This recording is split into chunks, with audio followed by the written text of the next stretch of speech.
ઊણ તમે કીર્તન નથી કરી શકતા, ઊણ તમે ગાન નથી કરી શકતા, એનું મૂળ કારણ છે કે મહત્વ બુદ્ધિ મારીને તમારી થઈ નથી, કારણ કે શ્રદ્ધાપૂર્વકનું શ્રવણ થયું નથી.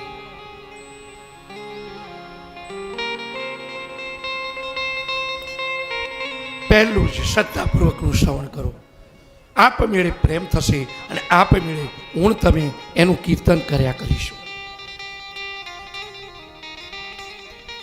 કીર્તન એટલે શું?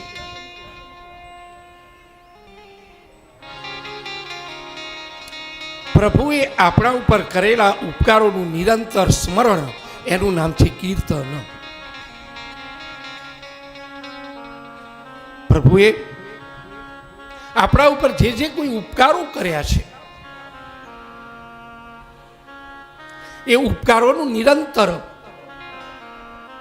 સતત એનું સ્મરણ કરવું, એનું નામ છે કીર્તન. અતૂટ, અસ્ખલિત,